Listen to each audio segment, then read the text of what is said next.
Alright guys, TacticalRab back again today. Hope you're all doing well and enjoying your day so far. Welcome back to Valorant News. Big news to discuss today with Jett being unnerfed, but also plenty of roster changes going down, especially in the Brazilian region ahead of Champions. Very much intrigued to your thoughts down below. Like if you guys enjoyed the video, subscribe it if you are new as always. I would greatly appreciate it. Really helps out the channel. Thanks very much for doing that. Firstly, this from Knights. He's already proven himself on the field of battle. Ban is going to be joining their roster going forward, so looking forward to seeing how this team develops. But plenty of other interesting changes happening the last, several days. Firstly, on the 20th of October or so, just under a week ago now, the Jett bug started happening. The tailwind thing when, the weapon that usually pulled it out after the dash, it was much slower. And the interesting reaction to this really was from a lot of the pro players. They actually really like this change. Jett is like 70% plus pick rate on pretty much every single map right now, and it will continue to be the case, you would imagine. And, still, it's a very strong agent, there's no doubt about it. And there's been a lot of talk about exactly what you do to nerf Jett in a fair and reasonable manner. We kind of theorized that some of these changes, like for example the updraft costs going from 150 up to 200,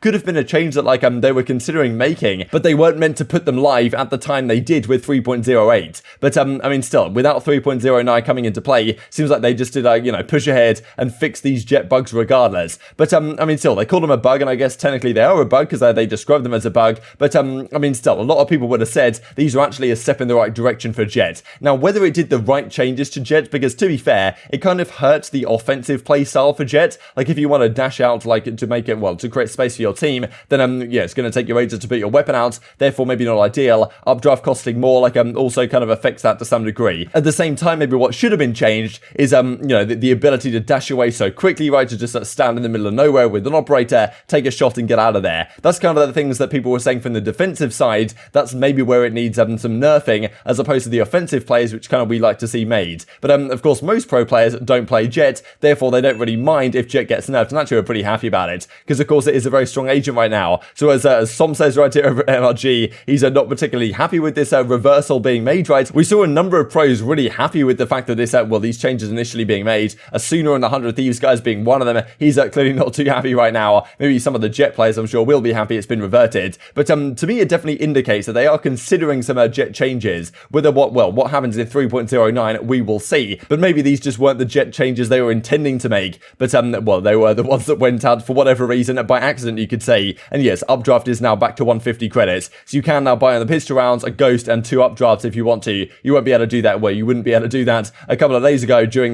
this situation. But yes, Jett's dash has now been fixed and the updraft is back to normal as well. But will they actually go up in 3.09 and make an additional update here to Jett? I wouldn't be surprised if they are seriously considering some sort of changes to how it might best work, and also some other operator changes you would think as well. This then from Vivo Keyd, they the Brazilian guys that are going off to Champions in December, they're going to make a roster move. They're going to bring in Mwzera from Gamelanders, and he's going to be joining their roster. This is really exciting stuff. Definitely one of the most exciting aim stars in the region, and this is a guy that definitely could be lighting things up. At the same time, it's going to be kind of interesting. I believe they're putting him on the Sova, at least that's what people have been discussing. So it's definitely going to be a very interesting combo between what Mwzera is going to be using, what Heat, for example, is going to be on the Jett, and definitely some really talented players on this team. Is it going to work out? Do they need another player like Mwzera on the team? I guess it can't necessarily be too much of a bad thing. This, of course, are the participating teams at the World Championship, or in Champions in December. One team yet to be confirmed from the North America Last Chance qualifier. We'll talk about that right at the end of the video.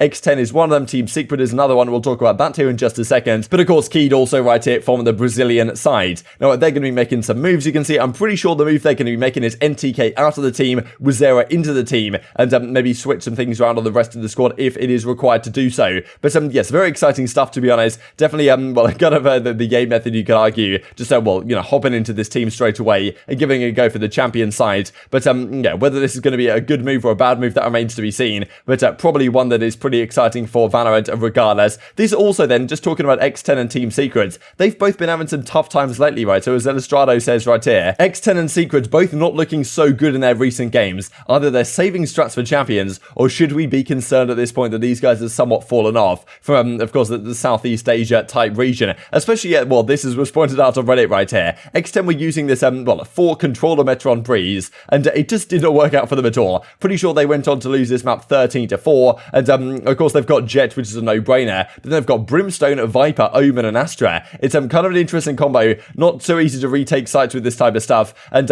I think they ended up losing this map pretty resoundingly. So it's like, okay, what are you doing exactly here? Like, are you just saving strats or trying out new things for champions? Or are they actually in a bit of a struggle situation right now, X10? Hopefully they can get back in business, of course, for champions to make sure all the regions are very competitive indeed. This is another tournament that's going on right now, the NSG Winter Open. A few big name teams here already. Ambox, for example, Evil Geniuses, and some Academies are some of the bigger rosters as well. So I'll definitely keep you guys updated on this one if I remember tomorrow. But Evil Geniuses took down Ambox, for example, so a Knights Academy also playing in this one. So some interesting teams, no doubt. And well, just wanted to finish off with this because, of course, the last chance qualifier in the North American side is thankfully finally resuming tomorrow. All the other regions are done. We're only looking for one more team to go to champions. Is it going to be 100 Thieves? Is it going to be like FaZe? Who's it going to be? That remains to be seen. It's going to be completed, of course, online. And this article that comes out yesterday resuming tomorrow on the October 27th. But also they've, and this is the bracket if you guys are unfamiliar, to 100 Thieves here in a nice spot in the winner's side. They're going to play one of FaZe Rise version 1 Cloud9 Blue for the chance to get to the grand finals. Where, of course, well, there's still some teams down here trying to compete. But they also did update on these, the situation right here. They also updated the broadcast talent. So as you can see right here, you've got all of these individuals. I noticed I hold Chiff from the Call of Duty side, so congratulations to him. But yeah, definitely a pretty stacked casting talent, no doubt, for, well, hopefully what's going to be a fantastic conclusion to the North American LCQ. But very much intrigued to get your thoughts on all this stuff in the comment section below. Hope you guys enjoyed the video. If you did enjoy it, I'd greatly appreciate a like on the video. Really helps out the YouTube bucket to know you enjoyed this content. Other people just like you may enjoy this content as well. And I've grown the competitive Valorant community. Thank you much, as always. Take care. And I will see you next time.